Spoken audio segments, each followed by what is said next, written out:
고린도서 12장 11절입니다. 어리석은 사람은 바울이 자랑하기보다는 고린도 교인들로부터 사도로 인정받기를 원했습니다. 그들이 그렇게 하기 때문에 바울은 어쩔 수 없이 어리석은 자가 되어 자랑할 수밖에 없었죠. 결국 그들이 바울을 억지로 그렇게 하도록 만든 것이 되고 말았습니다. 아무것도 아닌 사람은 바울은 하나님 앞에서 아무런 가치가 없는 자임을 고백했지만 소위 자신들이 가장 뛰어나다고 주장하는 사도들과 비교해서 결코 조금도 못하지 않다고 강조하고 있습니다. 12절에 보면 참된 사도임이 나타납니다. 고린도 교인들은 바울이 참된 사도라는 것을 잘 알고 있었고 또 그것을 변호해 주어야 함에도 불구하고 오히려 거짓 사도들을 받아들이고 그들의 교훈을 따르려고 했습니다. 그러므로 그는 자신이 사도된 표적들을 보여주어야 할 필요가 있었는데 이 표적들은 기적들로 변형되기도 한다고 하는데 고린도 교인들 가운데서 행해진 하나님의 능력이나 이루어진 업적들을 의미한다고 합니다. 표징들과 기사들과 이적들 세 가지 신약 성경에 다른 곳에서 흔히 함께 기록되어 있습니다. 사도행전 2장 22절, 로마서 15장 18절 19절 등이죠. 사도행전에서는 표징과 기사들이 흔히 함께 기록되어 있습니다. 2장과 4장을 보시면 됩니다. 요한복음은 주 예수님의 기사를 특징, 표징, 표적으로 부르고 있는데 이 세 가지는 하나님의 역사하심을 증거하는 것이고 보통 자연적으로는 생기지 않는 이상한 일이며 하나님의 능력 있는 활동이라고 말할 수 있습니다. 바울은 성령의 은사로서의 기적을 행함으로써 고린도 교인들을 구원에도 인도로 하였는데 그들의 생활을 변화시켰죠. 고린도전서 12장에 나옵니다. 이것은 바울이 참 사도임을 안치하고 확증시키기 위해서 결정적인 표적임에도 틀림없습니다. 그는 스스로 약한 자임을 느꼈을 때 하나님의 놀라운 능력이 나타남으로써 참으로 강한 자가 되었습니다. 기독교가 참으로 강했을 때는 예루살렘 성전이나 바티칸 성당에 있지 않고 마가의 다락방과 로마의 카타콤에 있었을 때였습니다. 덜 받은 것이 무엇입니까? 라고 질문을 합니다. 바울은 베드로나 다른 참 사도들과는 달리 스스로 자급자족하고 고린도 교회로부터 생활비를 받지 않았습니다. 그 이유는 그들에게 배를 끼치지 않기 위함이었는데 문자적으로 번역을 하면 내가 너희를 마비시키지 않기 위함이다 라는 것입니다. 즉 내가 여러분에게 생활비를 받지 않는 것은 무거운 짐을 지워 여러분이 매우 힘들어하지 않도록 하기 위함이라는 것입니다. 물론 그는 거짓 사도들이 교인들의 재물을 교묘하게 탈취하는 것을 염두에 두고 있었을 것이고 이것이 잘못된 것이라면 이라고 하는데 문자적으로 번역을 하면 이러한 잘못을 용서하십시오입니다. 이미 다분히 반어적으로 부드럽고 풍자하는 의미가 있는데 바울은 사도의 자격을 모두 구비하고 있었지만 고린도 교인들에게 배를 끼치지 않으려고 재정 지원을 요구하지 않았다는 것입니다. 이에 거짓 사도들의 부족힘을 받은 교인들은 바울이 정당한 사도권을 보유하지 못했거나 다른 교회에서 재정의 지원을 받으면서도 고린도 교회에서 받지 않는 것은 그가 자격이 없거나 교회를 사랑하지 않기 때문이 아닌가 하고 오해를 했다고 합니다. 나를 용서해 주십시오가 나오는데 바울은 자신이 전도하여 세운 교회는 똑같이 사랑하였지만 그 방법은 교회 형편에 따라 조금씩 달랐습니다. 그거는 당연히 그래야 되는 것 같습니다. 분명히 바울이 고린도 교회에 대해 취한 태도는 공평한 것이 아니었고 더욱이 용서를 빌어야 할 일도 아니었다고 하는데 여기에서는 그렇게 한 것이 잘못된 것이라면이라는 조건을 붙임으로써 고린도 교인들의 판단에 맡김으로 그들이 잘못된 오해에도 겸손한 마음으로 용서를 구하는 사도의 참된 모습이 더욱 뚜렷하게 빛나고 있는 것입니다. 14절에서 22절까지는 바울은 머지않아 고린도 교회를 방문하려는 계획을 세우고 있었는데 첫 번째 방문은 고린도에 맨 처음 가서 전도했을 때이고 사도행전 18장에 나옵니다. 두 번째는 슬픈 방문이었고 이외에 다른 기록이 없는데 물론 사도행전에는 바울의 활동이나 생애가 모두 기록되어 있지는 않다고 합니다. 여기 14절에 보면은 세 번째가 나옵니다. 바울은 이전에 방문하려다 했다가 사정이 생겨 못했고 이제 세 번째로 방문할 것을 계획하고 있는데 이번에도 바울은 이전처럼 재정적 부담을 지우지 않음으로써 배를 끼치지 않을 것임을 분명히 밝히고 있는데 그 이유가 그가 원하는 것이 재물이 아니라 고린도 교인들 자신이었기 때문입니다. 참 사도의 관심이 물질이 아니라 오직 복음으로 구원 얻는 생명에 그 자체에 있었기 때문이죠. 자녀가 부모를 위한데 저축을 하는 것은 자녀가 부모를 위해 하는 것이 아니라 부모가 자녀를 위해 하는 것이죠. 바울은 고린도 교인들을 영적인 자녀로 생각하였습니다.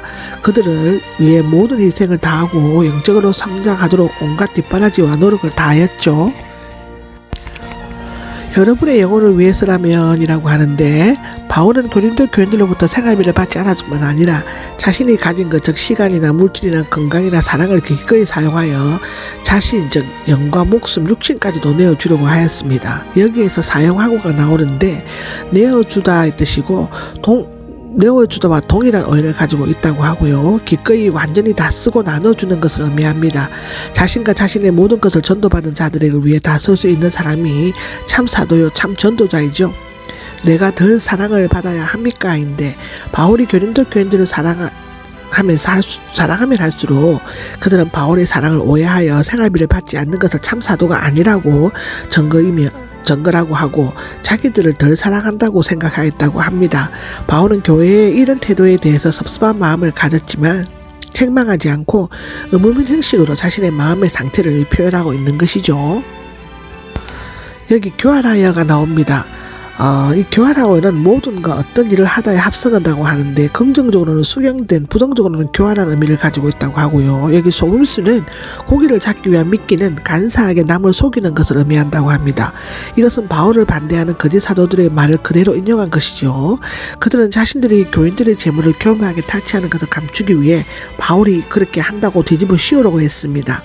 아마도 그들은 바울이 예루살렘의 가난한 성도들을 돕는다는 구실을 모아 돈을 모아 착복하려 한다는 소문을 퍼뜨렸던 것으로 보여진다고 합니다. 내가 그렇게 했습니까? 라고 하는데, 바울은 자신이 순수한 의도와 행동이 오히려 사기꾼으로 매도되는 것을 보고 큰 실망을 분노를 느꼈습니다. 그는 구체적으로 자신이 보낸 사람이나 디도와 함께 보낸 사람이 결코 그런 이익을 취하지 않았음을 강하게 역설하고 있습니다. 특히 디도는 서신을 전하는 일을 하였고 바울을 대신하여 모금하는 역할을 하였습니다. 디도 외의 한 형제는 예루살렘 교회에 있는 선택된 형제로서 고린도 교인들을 잘 아는 사람이었을 것입니다. 같은 영으로 살고 해서 여기 영은 성령이라기보다는 영 또는 마음의 정신으로 번역하는 것이 낫다고 하는데, 디도는 바울에게 믿음의 아들인 동시에 믿음의 동역자였습니다. 고린도서 8장 23절에 기록되어 있습니다. 즉 바울과 디도는 함께 같은 마음과 정신으로 동력하고 성령의 인도하심을 받고 있기 때문에 디도에게서 아무런 의심을 발견하지 못한다면 바울 자신에게도 아무런 혐의가 없다는 것이죠.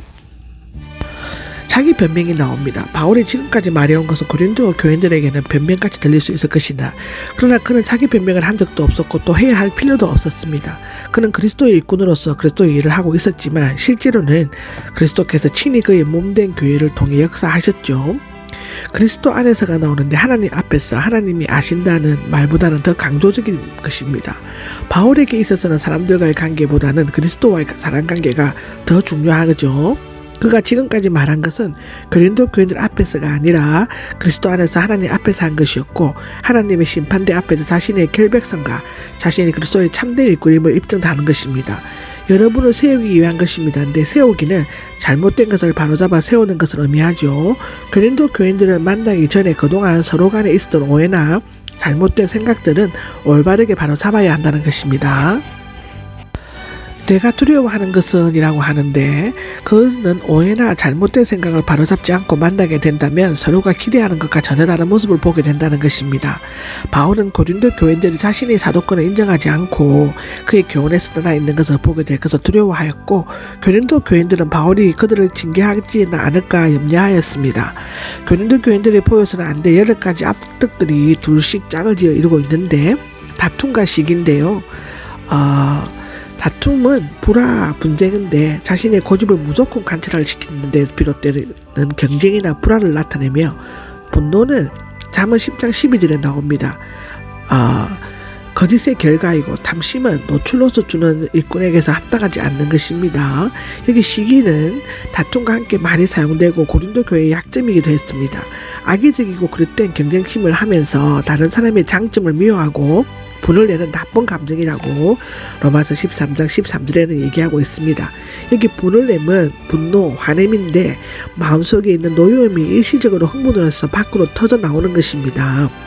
다툼과 시기 제의 요인으로 작용한다는 것이고요. 여기 편가르기는 다툼과 같은 어원에서 온 말이고, 사꾼이 되어 어느 당파의 매수 편당을 이루거나 편협된 당파심으로 파벌을 조성하여 분파 세력을 확장시키고 분열시키는 것을 나타냅니다. 제가 제일 싫어하는 게 이렇게 잡당을 이렇게 이렇게 같이 모여서 한 사람 공격하는 것입니다. 그건 정말 나쁜 것입니다. 여기 수군 그림이 있는데 남이 듣지 않는 곳에서 악평하는 것을 말하는 것이죠. 거만한 것도 나오는데 병적인 우월의식과 교만한 마음을 가지고 남을 업신여기는 오만부순한 태도를 나타냅니다. 여기 무질서는 혼란을 뜻하는데 질서와 균형을 잃어버리고 혼란과 폭력을 일으켜 사악한 행동을 나타냅니다. 이러한 8가지 악덕들은 교회의 분열 가정 속에서 발생할 수 있는 것들이죠. 나를 낮추지를 않을까라고 나오는데요. 바울은 두 번째 방문 때 고린도 교인들의 분열과 담쟁, 엄단한 악상을 보고 큰 충격과 심각한 상처를 받고 돌아왔습니다. 그 후 디도가 가서 상황을 어느 정도 호전시켜 놓았지만 이번에 갈 때 전에 죄를 지은 사람들이 해결치 않음으로써 또다시 충격과 상처를 받게 되지는 않을까 두려워한 것으로 해석할 수 있는데요. 누구나 그럴 수 있을 것 같습니다. 나를 싫어하고 나를 미워하는데 또 갈 수가 없죠. 가기가 참 불편할 것입니다. 아니면 고린도 교인들이 불순종과 무질서에 대한 단호한 태도를 취하지 않으면 안 될 사항이 될 것을 두려워한 것으로 해석할 수 있는데요. 전에 많은 사람들이 저질렀던 죄를 3가지인데 불일치가 가져오는 느슨한 도덕성 속에서 생겨나는 것입니다. 이게 더러운지 엄단함, 방탕함이 나오는데 엄단이 율법적으로 성적인 죄라면 방탕함은 사회적으로 방종한 삶이라고 할 수 있다고 하죠. 특히 방탕함의 예의와 절도를 무시하고 성적인 방종에 빠지는 불량한 행위를 가리키는데요. 이런 엄단한 행위는 교회 안에서 행했는데 매출을 행한다는 말의 어원이 될 정도였다고 합니다.